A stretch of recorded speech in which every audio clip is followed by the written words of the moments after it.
अस्सलाम वालेकुम। आज हम एक ऐसी ज़बरदस्त इबादत पर बात करेंगे जिसमें ज़िंदगियां बदलने की ताकत है। जी हाँ, हम बात कर रहे हैं इस्तिग़फ़ार की, यानी अल्लाह से माफ़ी मांगने की। ये सिर्फ कोई दुआ नहीं है, बल्कि ये एक ऐसी आदत है जो रूहानी और दुनियावी दोनों जहानों में कामयाबी के दरवाजे खोल सकती है।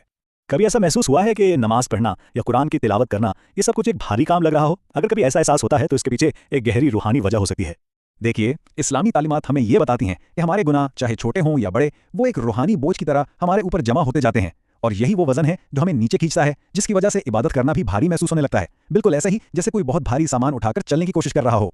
तो फिर सवाल ये पैदा होता है कि इस बोझ को हल्का कैसे किया जाए। इसका जवाब हमें सबसे बेहतरीन मिसाल से मिलता है, हमारे प्यारे नबी हज़रत मोहम्मद सल्लल्लाहु अलैहि वसल्लम के रोज़ाना के मामूल से।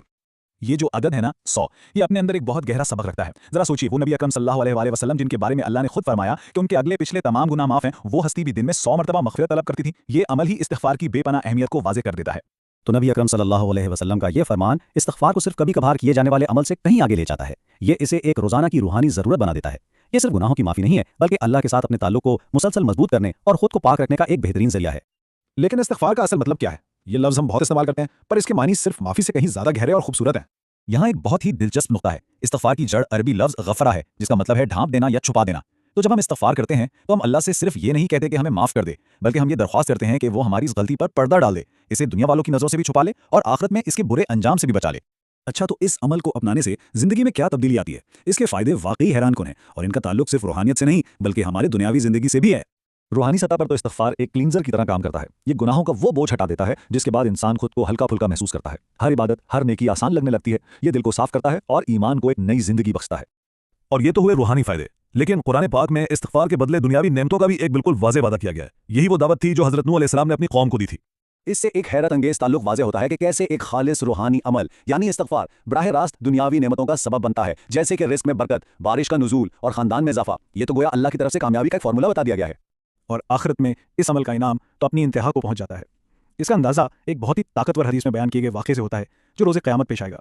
ज़रा इस मंजर का तसव्वुर कीजिए। क़यामत का दिन है और एक बंदे को अल्लाह के हुज़ूर पेश किया जाता है। उसकी ज़िंदगी की हर छोटी बड़ी गलती उसके सामने रखी जाती है। वो हर गुनाह का इतराफ़ करता है और उसका दिल मायूसी से भर जाता है, ये सोच करके अब तो बचने की कोई उम्मीद ही नहीं। और फिर ठीक उसी मायूसी के लम्हे में अल्लाह की लामहदूद रहमत ज़ाहिर होती है। अल्लाह फरमाएगा कि मैंने दुनिया में तेरे उन गुनाहों पर पर्दा डाले रखा था और आज मैं उन्हें माफ़ करता हूँ। सुभान अल्लाह, यही है इस्तिग़फ़ार का असल मफ़हूम।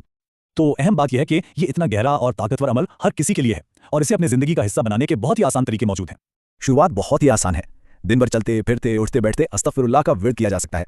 ये एक सादा लेकिन इंतहाई ताकतवर अमल है, और जो लोग इसमें मज़ीद गहराई चाहते हैं वो सैयद अल इस्तिग़फ़ार सीख सकते हैं, जिसे नबी करीम सल्लल्लाहु अलैहि वसल्लम ने मग़फ़िरत तलब करने की सबसे बेहतरीन दुआ करार दिया है। आखिर में ये सवाल हम सब के लिए है कि अगर इस्तिग़फ़ार वाकई एक छुपा हुआ ख़जाना है, तो इस ख़जाने को अपनी रोज़मर्रा की ज़िंदगी का हिस्सा बनाने से हमारे रूहानी बोझ, हमारी दुनियावी परेशानियों और हमारी आखिरत पर क्या असर पड़ सकता है।